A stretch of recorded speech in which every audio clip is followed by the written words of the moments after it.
They are the voices of dissent.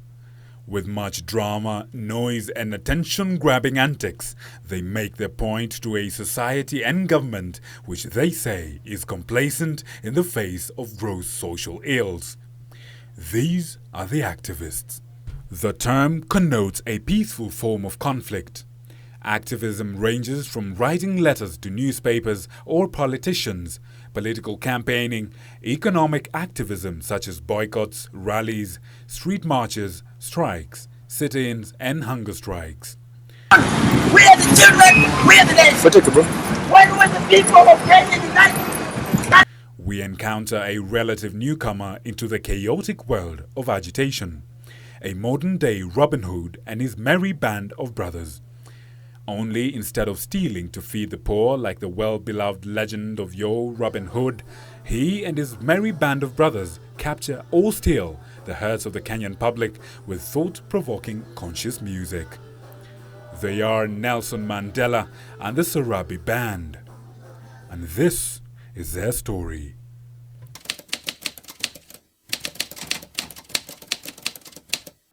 Sarabi music is motivated by a lot of inspirations from the daily life we live.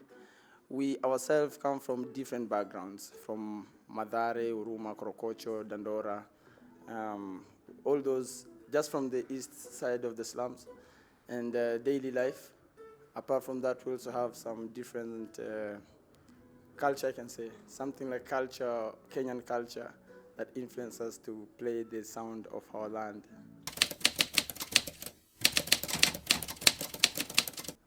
If they kill me today, there ain't nothing to lose, my friend. It's just like you get into a room and you find candles all over, or just one candle lit up, and you take that one candle to light up the rest of it. Even if you kill that one candle, the rest are already lighting up the whole place. You might use the society against us, but at the end of the day, I'm going to still be alive. I'm going to be still speaking. And if you're doing something wrong, I'm going to say it.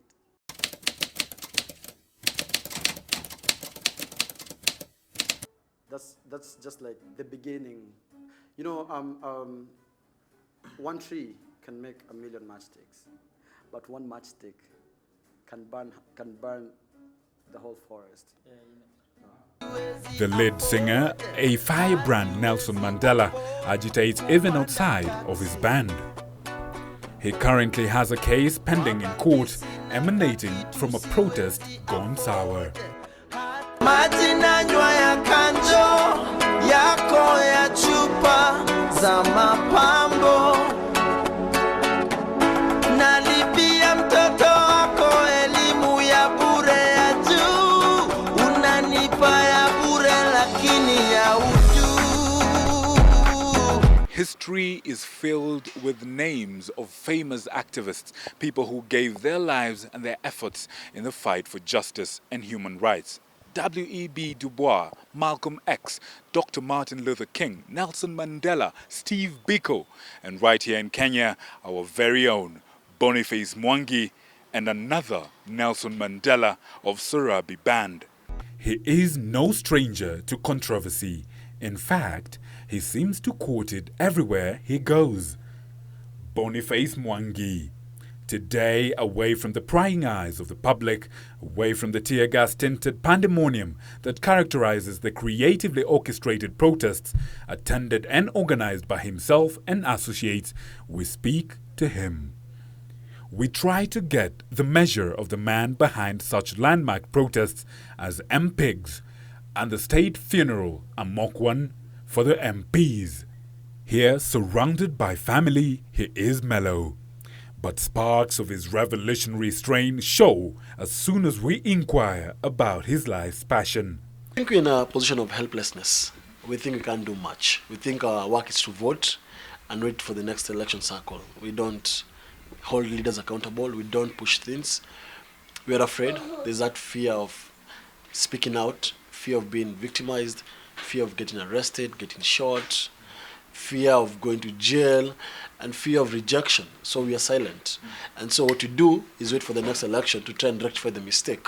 So between, we have to enjoy the small wins that we have gained in the past 7 years. Our first gain is that we preached peace using the pictures that I shot in 2007. I traveled the country, and if you look at last year's election, there was less violence. And I think me and many other people who are preaching peace contributed towards peaceful elections. So that's a win there.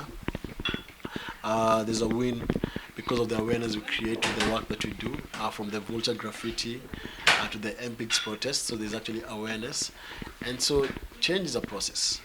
And so when more people get information, and more people are aware of what's going on, then they'll vote in a different way, they'll stand up for the right thing, they'll discover their voice. So there are many wins actually. So we're gaining. And I think the gain and the following we were getting scared the government until they had to release a statement saying that we have been funded to topple the government. I don't think if we guys are not having any impact, the government would have bothered to discuss in the security meeting and send a press statement saying that we are trying to topple the government. So the wins are there actually, but they may not be spectacular or as big as we wanted them to be, but they're those small impacts that we make every single day. Just by existing, actually, we all make an impact. As our time elapses, his wife and child share some of their sentiments on his work. Honestly speaking, when I met him, he was an activist at heart. Our first date, he talked about what he hoped for this country, what he hoped for the youth. So it didn't come to me as a surprise when he left his work to go into activism the way he did. Taking pictures, going for meetings. I'm Naila and I'm reporting for KBC. Men of valor, men who have convinced and convicted themselves, motivated themselves and others to seek, fight and protect the rights that they have in this country. These are brave men. These are the modern day princes of valor. Victor Muyakane, Channel 1.